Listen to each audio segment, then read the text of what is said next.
You might be struggling right now, but that doesn't mean that you are failing. It doesn't mean that you are a failure if something kind of keeps coming up for you, that you keep finding yourself struggling yet again in a certain area. You know, for years I struggled with my weight. I struggled with body image, and then the Lord set me free from that. But that doesn't mean that once He set me free, I don't still have struggles.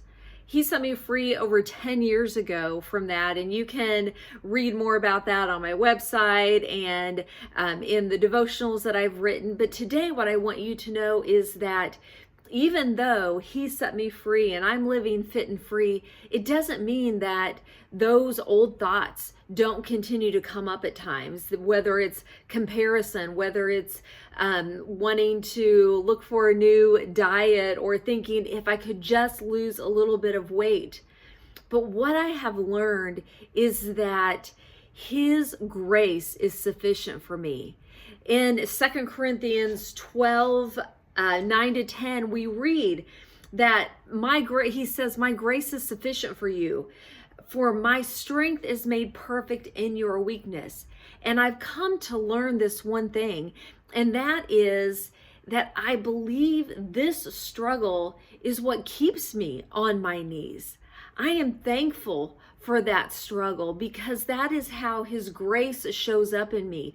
That is where I get His strength. And so you might be looking at your struggle, whether you also struggle with weight and body image, or it's something completely different. And you might look at that and say, why am I still struggling? Why am I, facing this struggle yet again? And what He's wanting to do is use that to teach you that we need Him. Every single day we need Him. The reason that I can live fit and free is that every day I go to Him for a new dose of that grace. And it's available for you as well. It's in our weakness that He is strong. It's in our weakness that we find His strength.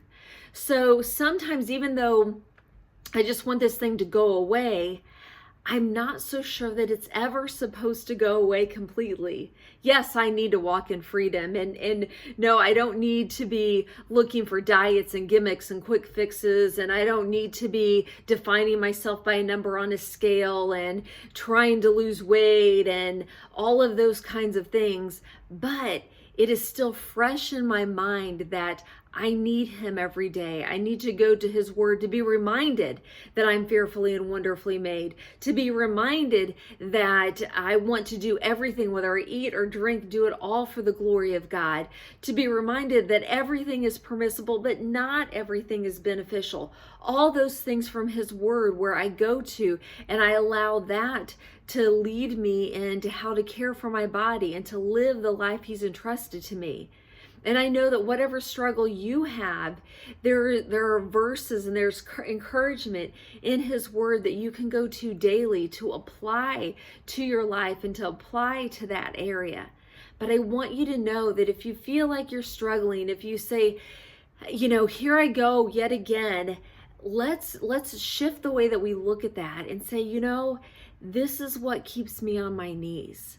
I might be struggling today. I might be a little bit harder for me to walk in that freedom, but I can go to Him for a fresh dose of grace. And in my weakness, that is where I am strong. In my weakness, that is where He is perfecting Himself in me, and that He can show Himself to me, because I need Him every day. And He is available to us to impart His strength, to impart His power, and to give us grace to face another day and to live free in Him. You can check out more on that verse in my devotional 40 Days of Faith and Fitness. It's day 27. Or again, check out my website for more encouragement on your faith and fitness journey, and find out a little bit more about my story and how, yes, it was 10 years ago, over 10 years ago, when He set me free. But that doesn't mean that every single day I don't go to Him for a fresh dose of grace. And He has plenty of it, and He has some for you as well.